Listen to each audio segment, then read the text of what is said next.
আবহাওয়ার খবর।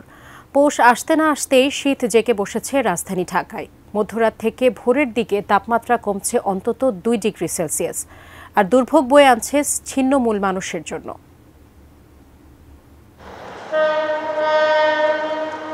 বৃহস্পতিবারের মধ্যরাত, তীব্র শীত। কমলাপুর রেল স্টেশন থেকে যাত্রী বোঝাই করে এক একটি ট্রেন ছুটে চলেছে গন্তব্যে।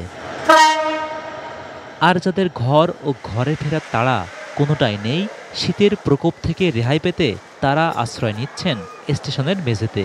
শীতবস্ত্রের স্বল্পতায় সীমাহীন দুর্ভোগ পোহাচ্ছেন তারা। চোখকে কিছু দেওয়া যায় না, একেবারে এমন কুয়াশা, একেবারে হাত পা একেবারে মনে হয় একেবারে শানলিক লাগে যায়। বাতাস আসে, ঠান্ডা ঠান্ডা কাশ লাগে, তারপর ঘুমাতে কষ্ট, ছটফট করে শরীর হাত পা কাঁপে। ল্যাপটসে কিছু নাই, কেতাবাদে কিছু নাই, এমনি ঠান্ডা বেশি পড়তেছে।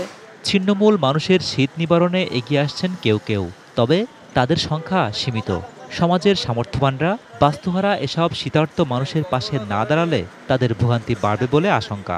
সব স্টুডেন্টদের কাছ থেকে, টিচার্সদের কাছ থেকে টাকা পয়সা তুলা বা আমাদের অন্য কোথাও থেকেও ফান্ডিং আসে, আমরা ওই ফান্ডিং থেকে যতটুকু দিয়ে সাহায্য করতে পারতেছি আমরা ততটুকু করতেছি। যারা ঘরের বাইরে থাকে, এই শীতে তাদের অনেক খুব কষ্টে কাটে, তাদের পাশে এসে দাঁড়ানো, তাহলে তারাও ভালো থাকবে, আমরাও ভালো থাকবো। সবাই মিলে ভালো থাকলেই সুন্দর সমাজ গড়ে তোলা সম্ভব।